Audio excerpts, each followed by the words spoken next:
In part 3 of our Regional Queensland series, we catch up with two national award-winning business owners from Airlie Beach and Mackay, who are doing big things in their respective industries.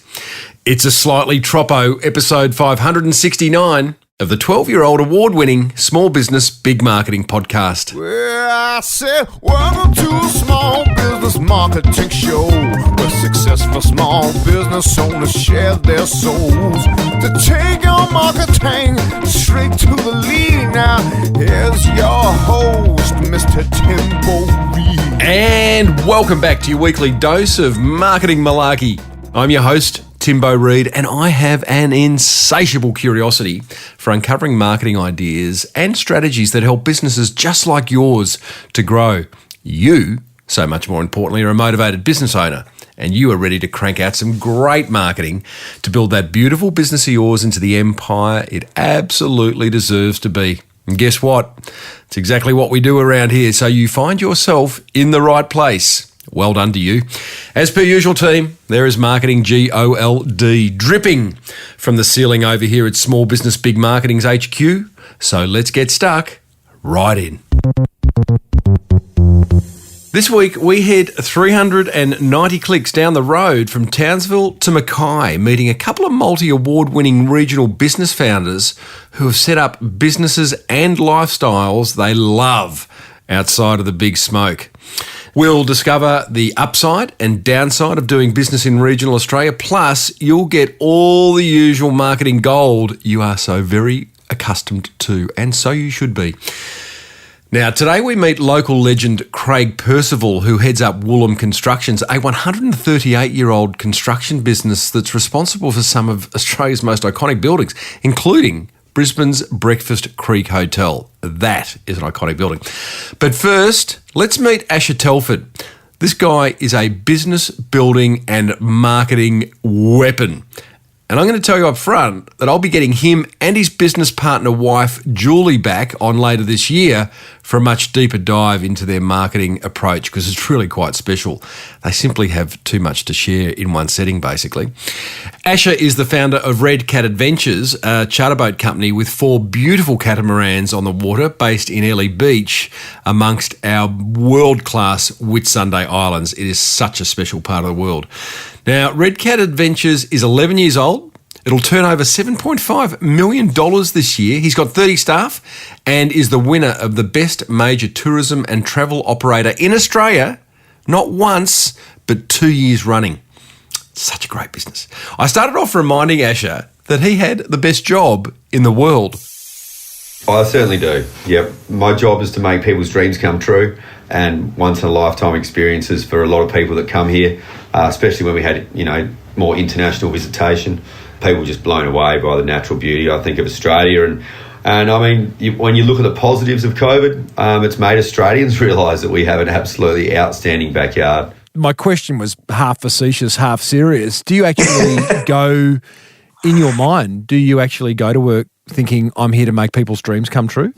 Yeah, I think that's why I got into this business. The positive feedback, especially when you're out on the water. It's obviously the last few years I've spent, as the business has grown, I've spent a lot more time in the office, but still seeing those reviews come through, as opposed to actually being out there on the water, watching people light up, when they're seeing things and being told things and a whale comes up next to the boat, as opposed to that instantaneous joy that you get from that feedback. Now even sitting in the office and getting an email from customers, which we get regularly, saying, it was an absolute highlight of our trip, or, my kids had talked about nothing else. I've got a mate who's a chiropractor who is always saying, I'm off to save lives. And, again, he sort of says it half jokingly, but I know in his mind he's absolutely serious. And it's a really interesting way of positioning what you do, as opposed to, I'm a chiropractor or I'm an accountant or whatever it is. You find the benefit in it, and it makes life a lot more interesting.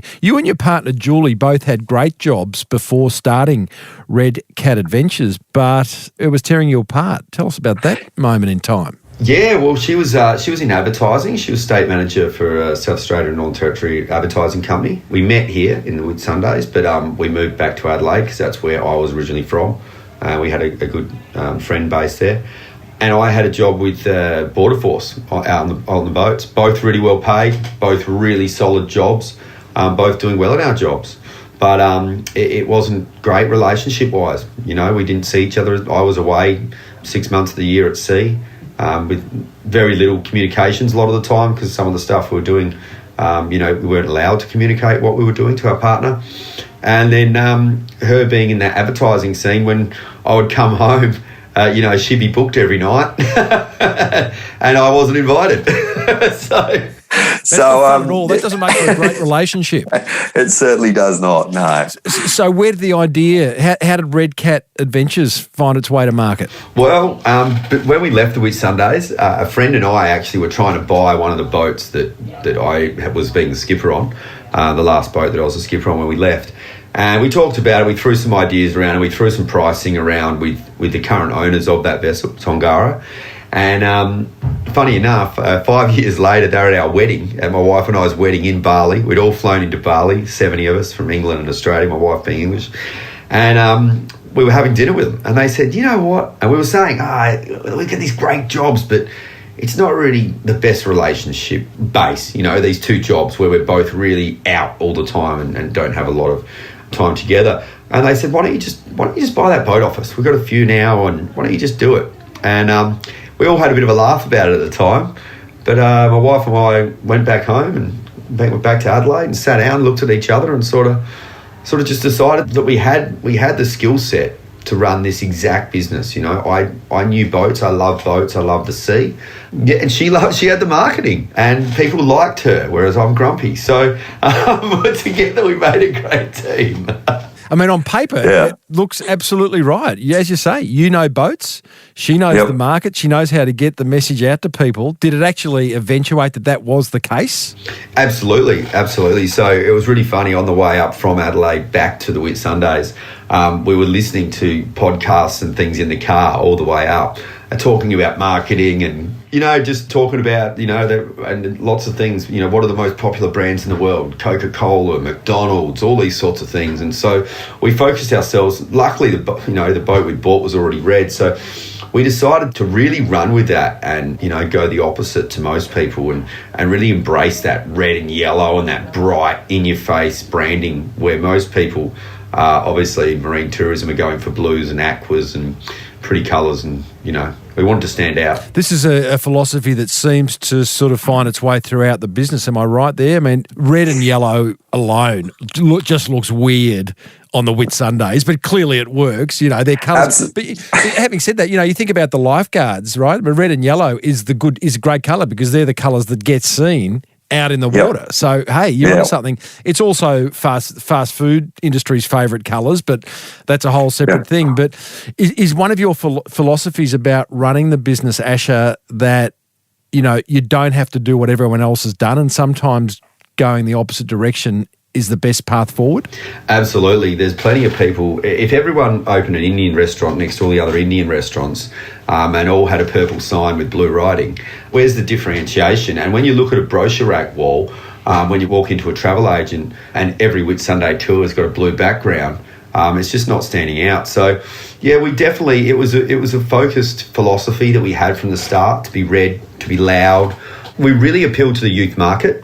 Tongara was an 18 to 35s market, so we're really appealing to that young, boom, sort of in-your-face market. And it was really funny because one of our competitors actually tried to insult me one day down the marina when they saw our really bright red shirts with the big yellow cat emblazoned across it. They said, we all laughed that you're like the McDonald's of tourism. And I said, if only.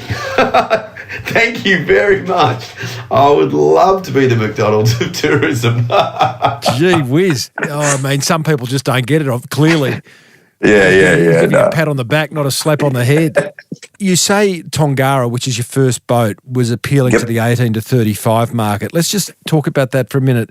Do you create experiences, or do you package up each of the 4 boats that you have appealing to a particular market at the risk of polarising other markets? Yeah, see, that has been a tough one because we were seen, because we started off with that 18 to 35s sort of youth adventure based product, we were seen as a youth adventure product.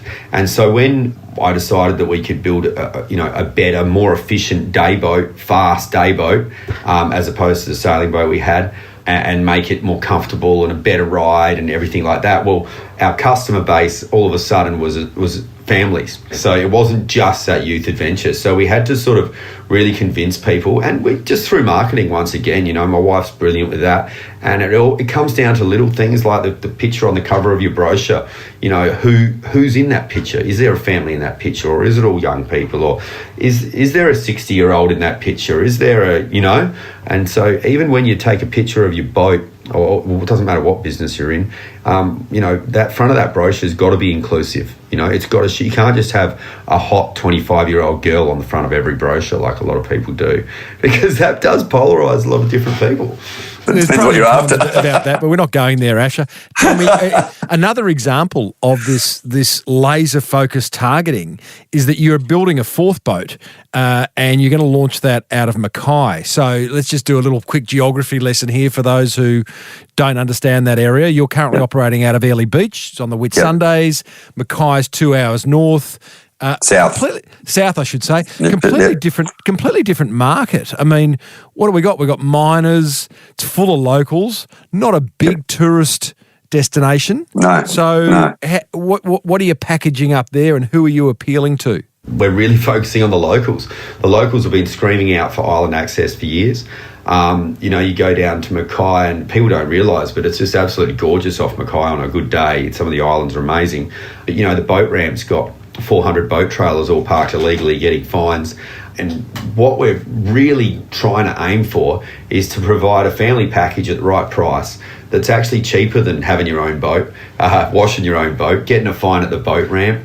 We're going to have a bar on board. You can have a beer without the water police slapping you with a fine for drink driving on the way back. Dad can have a beer, the kids can play on the beach, and mum can sunbathe. And I guess that's really our focus, is to bring families out.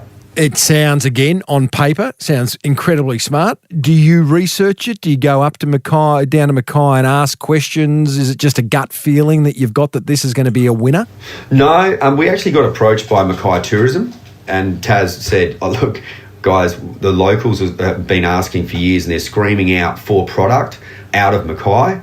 And so that idea was born, and then, we sort of ran with it. A lot of research went into it. We've processed wave height data. We've talked to old local salt dogs. We've talked to past tour operators. Why didn't it work? What happened? What happened here? What's the optimum boat length for a trip off Mackay according to the wavelengths?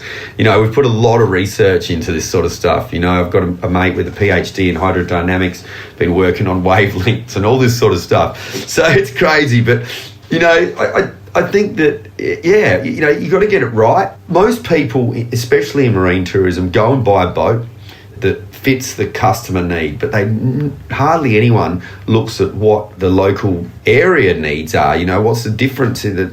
Every area is completely different. The 3 fast boats we've got operating out of here now are amazing for here. And they suit the water here. They suit the tides, the wave height, the wind strength here. But they would be no good off Mackay. They're not. Well, it's a great example. So many businesses think, we're doing well here, therefore we'll just pick up what we're doing here and put it over there without giving any consideration to local conditions. And clearly you have. With all that research that you guys do you listen to it 100%, or you go, that was nice, thanks for your opinion, my gut says this? There's definitely a bit of both. With boats, I've got a bit of a gut feeling because I've spent a lot of time on them. I've spent most of my life on boats, 20-odd years.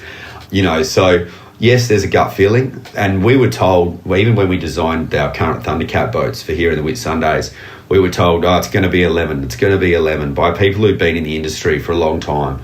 And I just knew that it wasn't, and so I went against what we were being told, and I went with my gut, and the boats perform absolutely amazingly. They provide a super smooth ride while still being fun.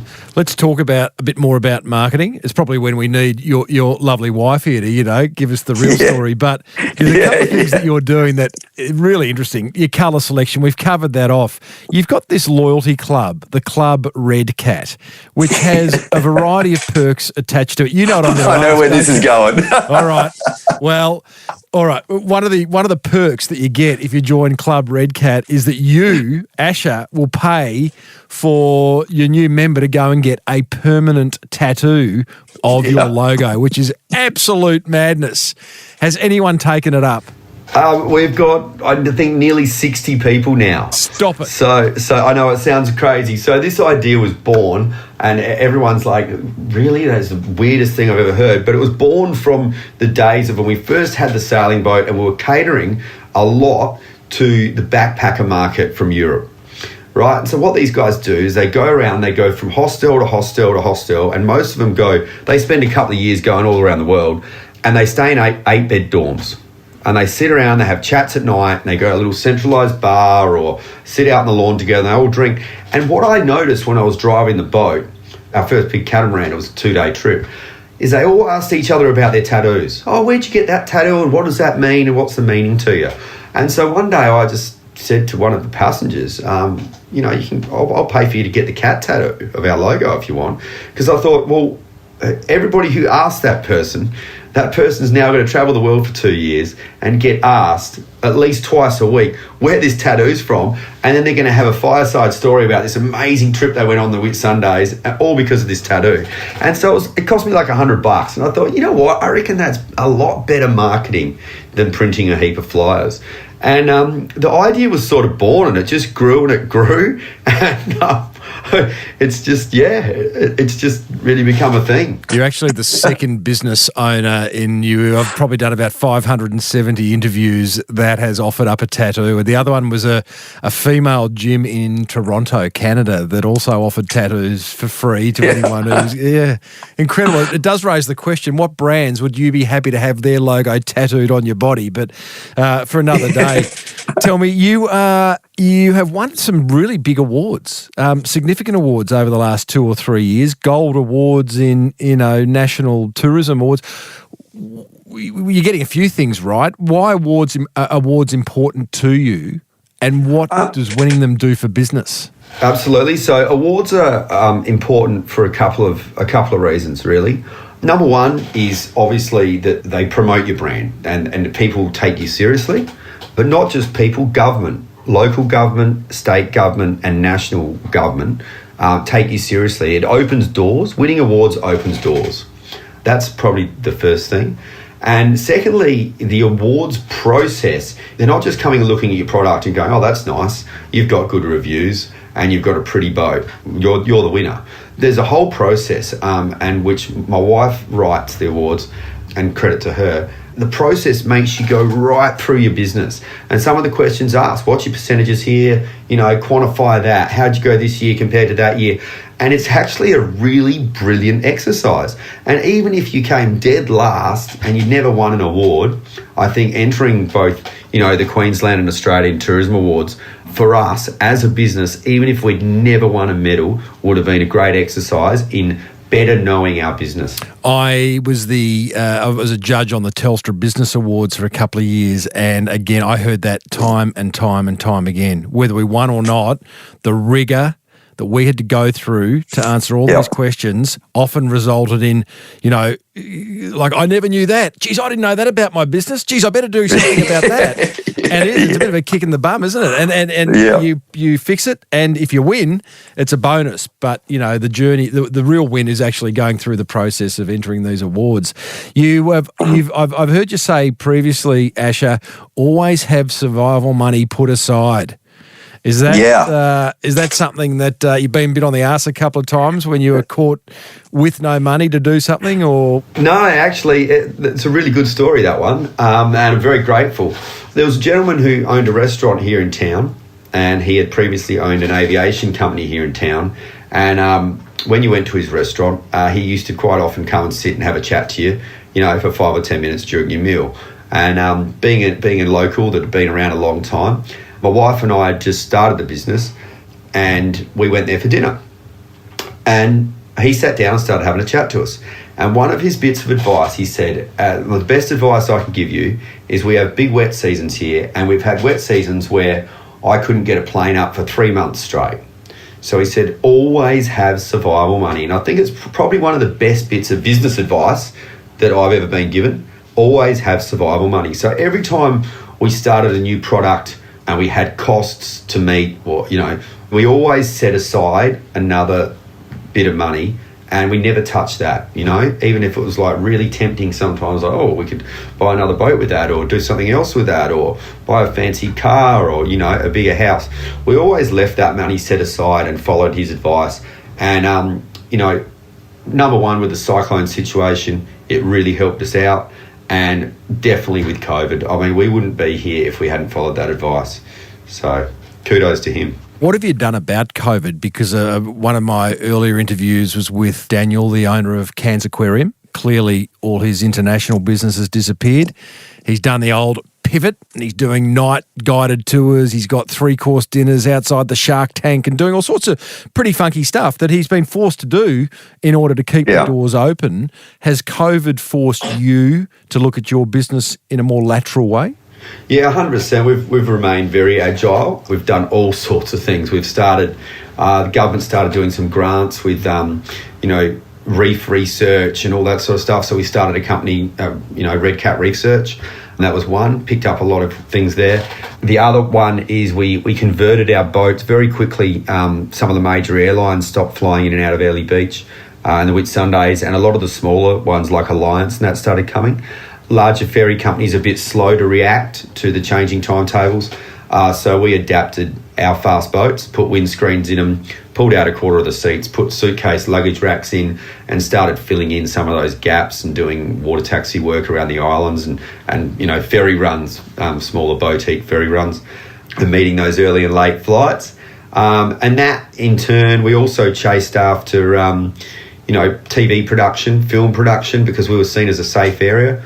And yeah, and that's been great for us. It's been really brilliant. We've done some really big stuff, you know, Below Deck, Down Under, House Hunters International, and we've got some other stuff in the pipeline as well. But all a result of COVID, which could have been, you know, it could have gone either way. Yeah, we could have given up and stuck our head under the pillow and cried, but you know, we love a fight. Hey, Ash, great to chat, buddy. redcatadventures.com.au is where you'll find Ash and the team. Check the boats out. Have a look what he's up to. It's pretty exciting stuff. And if you get a tattoo, please let me know, because still find it extraordinary. Be the 61st. Thank you, Asher. Thank you very much for your time. There you go, team. Red Cat Adventures, Asher Telford. I hosted a panel discussion with Asher this week and had dinner with him and his wife, Julie. And boy, oh boy, do they have some additional GOLD to share. What wasn't there to like about that chat? Specifically, I love Ash's mindset around being there to make customers' dreams come true. I do something similar, where I have this underlying intention that this podcast exists to help you grow that beautiful business of yours into the empire it deserves to be. It's like being in service, as recent past guest Erica Kramer, who she called herself the Queen of Confidence, spent time explaining to us in episode 564. And I've got to tell you, it makes life a whole lot more rewarding when you are in service to your customers. I also love how Asher builds products and services to suit specific markets, and that he doesn't try to be everything to everyone. And I love his take on being different in order to stand out. He's a break the rules kind of business owner and marketer. We're talking red and yellow boats, hey, on the turquoise waters. That'd look unusual, but it stands out. Free and permanent tattoos for loyalty club members. Genius. Hey, what grabbed your attention? Do let me know by calling the Small Business Big Marketing hotline on 0480 015 150.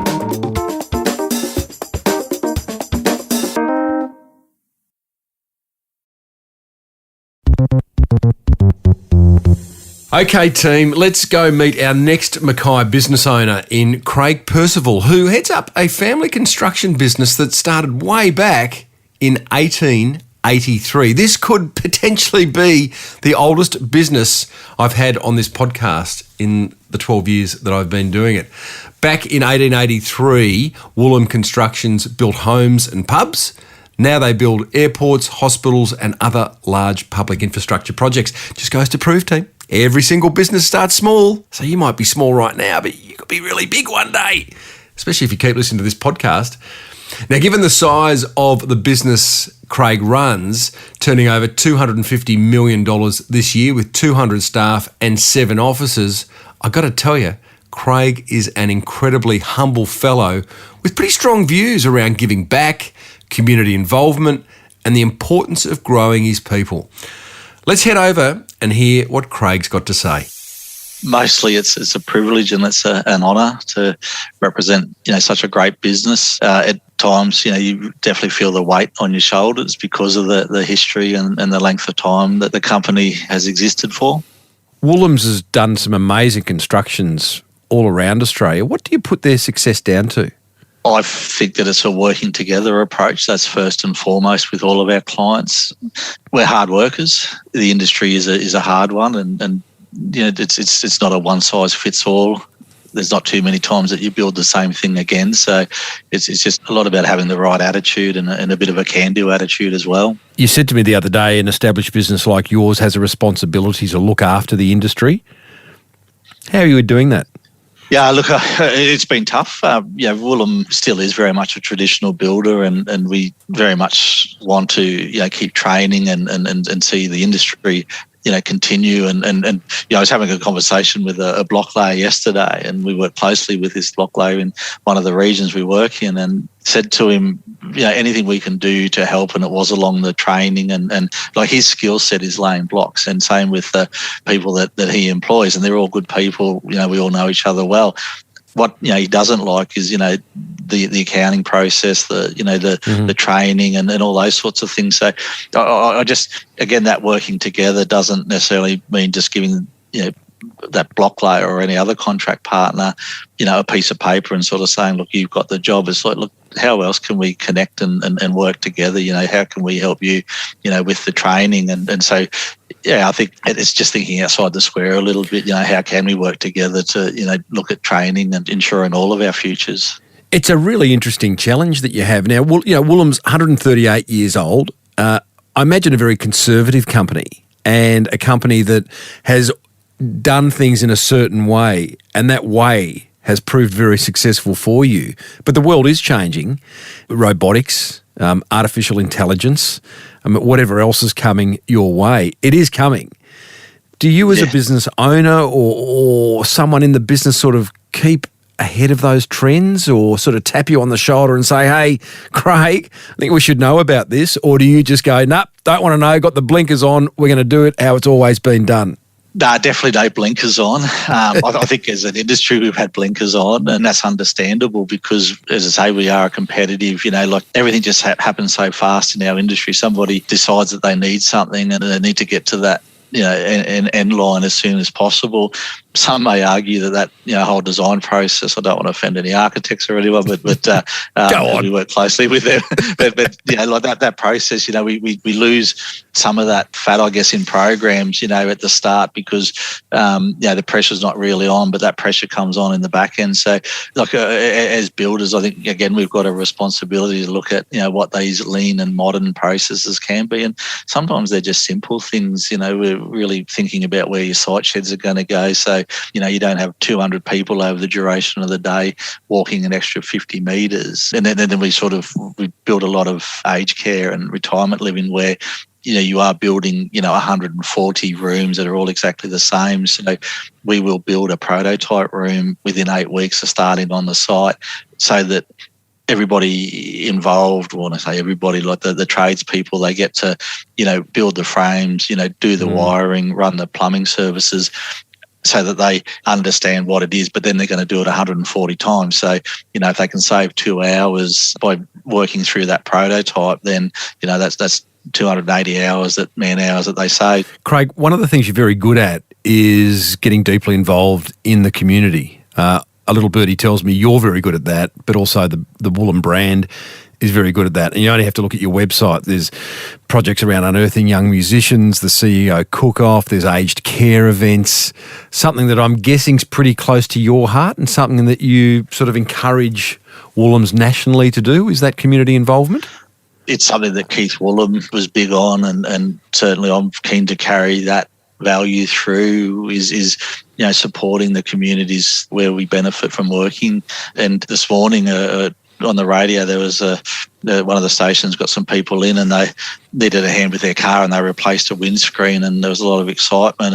And part of me, and in fact I saw one of the people from the station and asked to connect with those people, because straight up I was like, what else can we do to help these people? Because they had been sort of homeless for a little while, and just replacing the windscreen didn't seem enough. So I guess that's one of the, not frustrations, but sadness, is that there is so many people in regions and all organisations that need a hand, and you wish you could help everyone.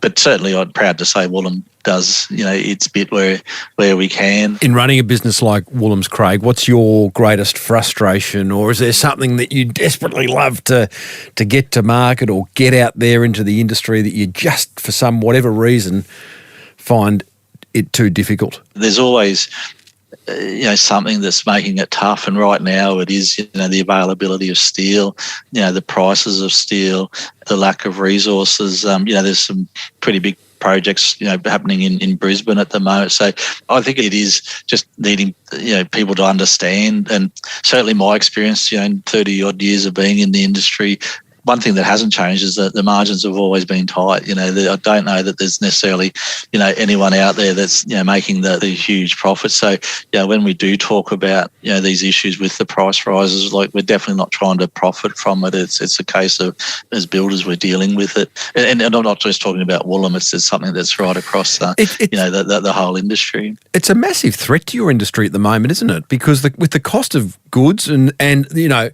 lack of goods available, as you say, the lack of steel, the lack of timber, the lack of almost everything, the lack of trades.